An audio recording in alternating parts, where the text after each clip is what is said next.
दरम्यान सेनेच्या खासदारांची या सगळ्या संदर्भातली भेटीनंतरची प्रतिक्रिया येते, बघूया. सरकारला समजून घेतला पाहिजे हा विषय. मुळात शेतकरी जो आहे त्याच्याकडे काळा पैसा नाही आहे. शेतकऱ्याकडे जे आहे ना, रोजचा रोखीचा पैसा असतो, बी बियाण्यांचा पैसा असतो.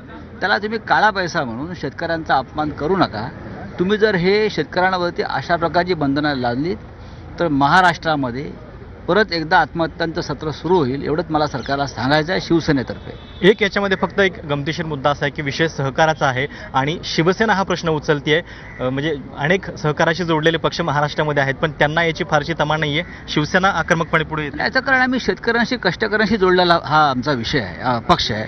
आणि माझ्या बाजूला आडसूळ साहेब जो उभे आहेत ना, त्या महाराष्ट्रातल्या सहकार क्षेत्रातल्या अनेक बँकांसंदर्भात काम करणारे आहेत. शिवाजीराव आढळराव पाटील आहेत, ते सहकार क्षेत्रामध्ये मोठ्या प्रमाणात काम करतात. बारणे काम करतात.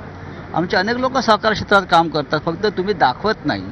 तुम्ही जाऊन बघा पुणे, बारामती आणि जुन्नर भागामध्ये आढळरावांचं काम बघा, बारण्यांचं काम बघा सहकार क्षेत्रामध्ये. शिवसेना राष्ट्रपतींना भेटायला देखील सामील झालेली होती. म्हणजे तेव्हा प्रमुख विरोधी पक्ष काँग्रेस सोबत नव्हता, मात्र सरकारचा एक जुना सहकारी पक्ष त्या मोर्चामध्ये सहभागी झालेला होता.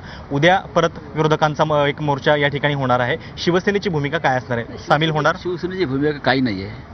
हा प्रश्न जास्तीत जास्त लोकांनी आपापल्या पद्धतीनं मांडला पाहिजे. लोकांचे प्रश्न आहेत, ते एखाद्या पक्षाची मक्तेदारी नसते, विरोधी किंवा सत्ताधारी. हा विषय इथे येत नाही.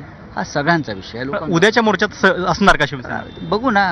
तुम्हाला घाई नको आता, आणि आम्हालाही घाई नाही आहे.